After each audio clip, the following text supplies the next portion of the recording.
fighting the alignment neutral. Okay, let's go with the first part of neutral. As far as the law goes and society goes, neutral just means that they go along to get along, right? So their only interest generally into following the law extends so far as it doesn't involve any personal expenditure from them or harms any of their personal wealth or well-being, right? So, for example, there's a law, 35 miles an hour, don't speed, or you get a speeding ticket, right? And so people follow the law when the cops are around, but they're like, you know what, it doesn't really, there's nobody around, and I'm trying to get to work, and, you know, whatever. Everybody else is speeding, so I'm just going to speed along with them. And the reason for that, it's not evil, it's just a matter of the law exists to protect society. But for me, right at this moment, it's not really that important for me to follow that rule. And yes, should I follow the rule? Yes. If someone asks me, should I follow it? Yes. If there are others following that rule, should I follow it? Yeah, I'll go along. But right now I'm kind of in a rush, so I'm just going to ignore it. Okay? Same thing would go for, say, a medieval community. A medieval community has to pay taxes. And if the king is not in the baron or duchy in the area, they collect taxes, but it's like happenstance. I mean, if they get around to it, they'll come around. So, neutral, you know what, I'm just going to pocket the money. They didn't come collect taxes last week. They should have been here last week and a week before. I'm just going to spend the money. Then all of a sudden, the town guard shows up 3 weeks later. They're late. They had other things on their mind. They were, you know, fighting off a dragon invasion and a horde army from a lich and his Medusa consort, but, you know, they were a little busy. So they come out to the village, and they're like, you owe us taxes. And the people in town are like, well, we don't have your tax money. We spent it. That's neutral. They're not out to do anything evil, breaking the law, unless they are motivated to do so. And the same thing goes with the other portion, the evil and the good portion, the secondary portion of the alignment, falls in the line of like, well, I'm just not going to get involved. So someone's getting beat in the street, you know what, that's not right. But, you know, I'm not going to stand up and do anything about it. I got to worry about myself because they'll probably beat my ass while I'm in the street. And as far as player characters go, playing neutral this way absolutely positively sucks ass. Like, don't ever, if you got a player character who's like, I just don't care, I just want to do what I want, that is the perfect opportunity to have a player character in your game tell you to your face as a game master and other players that my intention is to drain all the energy, pretty much be non-motivated, and, I don't know, ruin your game. There's a reason why neutral, as used for the larger general community in medieval games, is that way. There's a reason why they're neutral, and that's because they're not heroes. They're not people who break out of the norm and travel the world. They are not motivated to do that. The purpose of this video is not to tell you what ways. I'll do another series on, you know, like top 5 ways to play each alignment and not be an asshole about it. But essentially, that's what they are. If you really come to think about it, like, there's not much difference between evil and cowardice.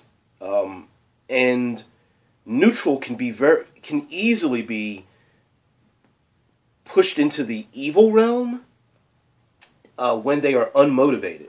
Now, when neutral's motivated to do good, hey, everyone should, you know, come out to homes and volunteer to clean up the streets, and everyone should come along and see us punish the foul criminal because he needs to be punished.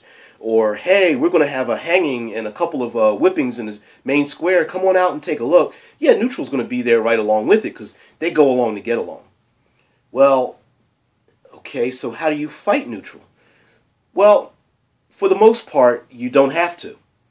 a little intimidation, some cash, promises of prestige, promises that what they are involved in will not alter their life, can pretty much keep neutral at bay. You know, hey, don't hide in my basement. You're going to draw the guards to, you know, my house, and I don't want the guards at my house. You're making my life terrible. I need to tell the guards. I just can't do this. And all it takes is somebody to draw a weapon and go, hey, listen, dude, if you don't hide us out, I'll kill you. Oh, okay. You know, or, hey, here's a sack of gold. Shut up for an hour. We'll be out of your hair. We just need to hide in the basement for a while. Okay. Now, best believe when you leave that situation, assuming they're still alive, one of the player characters didn't cut someone's throat, they're liable to tell somebody. You know, you get 5 family members, they're all neutral. Well, they're all going to have different motivations. One kid's going to want to run off and tell his friends. The wife's going to want to gossip to the other ladies in the community while they're washing clothes. You know, the man of the house is going to want to tell his friends at the local tavern when he gets drunk.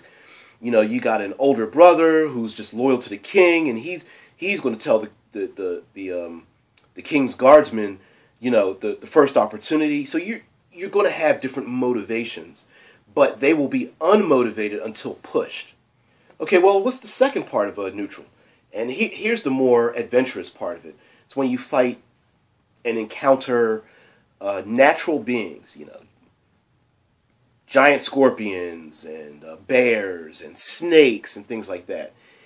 And in some ways there's this idea like, well, if they're neutral, you know, we shouldn't kill them, and, you know, that's not right. Yeah, and true, that is part of it. But neutral creatures are only motivated by instinct. Thirst, hunger, territory, fear, protecting their young, protecting where they eat and sleep. Those are their motivations. Also, they have instinctual motivations. A giant spider will grab you in its web and string you up so it can eat you later. It's an instinct. You tear down the spider web, the spider's not going to be pissed off. He's just going to go ahead, make sure you're out of his realm, out of his little cubbyhole, and when it's safe, they're going to go and spin themselves another spider web. They don't have any particular emotion about it. I mean, they might want to run you off, but they'll go back to spin another spider web, and they'll sit back and wait for something to fall into it again. Same thing with, say, you know, a saber-toothed tiger or a dinosaur or a wild boar or a bear or something. They all have instincts, and so some of those instincts can be violent, but it doesn't necessarily mean they're motivated to the death. And for the most part, fighting neutral creatures is a matter of finding out why they're attacking you, and or making it so that their violence costs more than them running away. So you put in a bear, Game Master puts a wild, giant-sized cave bear after the players, and the player characters knock it down to half its hit points. There's a good chance that bear's going to run away. They're not out to fight to the death, unless they are motivated by an outside source. Maybe the players notice there's an arrow stuck in its flank. They kill the bear because the bear's fighting to the death, and find out that the arrow was a mini bolt shot by a dark elf. And so now you add extra story element to it. So maybe the bear has cubs, or the bear has lived by the side of the stream and uses it to eat, to catch salmon coming upstream, and you are in its territory. There may even be a good chance that that the bear has been threatened by other creatures and just assumes you to be part of the other bear community, and is not really looking at you as a magical enemy, but hey, you are other bear. You get away from me because I am other bear here. Good opportunity for like your rangers and your druids to get involved and find out and make some knowledge checks or use their various class abilities to stop something like that. But if a game master wants to use neutral creatures in the game, you might have to have outside motivation. So maybe the drow went into the cave specifically to kill the young, just to get that bear to go on a rampage to go after whoever was chasing this raiding party. You know, drow are pretty damn evil, and they would do something like that. Also, if the ecosystem has been changed, so if the game master is, he's got this blue dragon living out in up on this plateau, and it's dry and arid, and so now the place where the scorpions and the diamondback snakes and whatnot used to live, and the environment is changing and forcing them to move closer to human settlements, then that's definitely going to happen. And of course, perfect motivation, giant scorpions and snakes are coming into town, sidewinders or whatever. What the hell's going on? Oh, they're being moved out of their natural habitat. What's moving them out? Damn it, it's a blue dragon.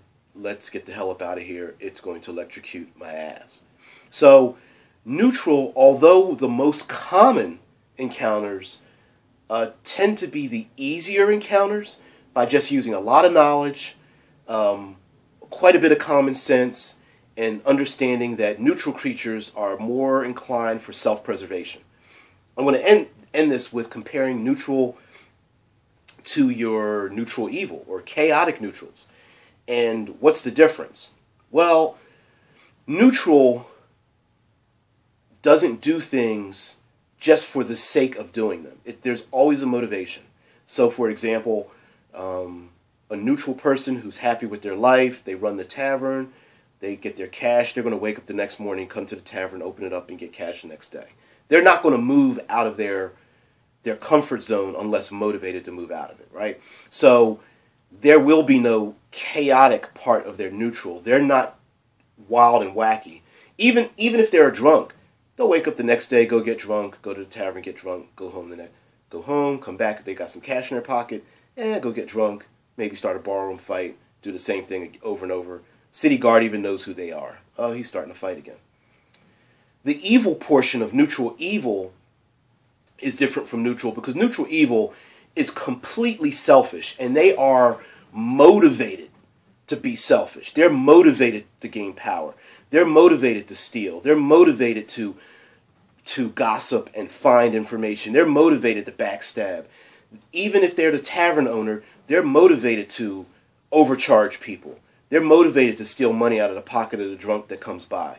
They're motivated to lie to the city guard that, no, we don't have a gambling house or brothel in the basement at all. We're not hiding escaped convicts and bandits up in the attic at all, ever. Neutral evil is self-motivated to accomplish their goals. Neutral, they're pretty passive. So, they're pretty much like 95% of your encounters, especially in the wild. They're pretty easy to fight. So, anyways, DBJ, how to fight neutral. I'll finish off the series, of course.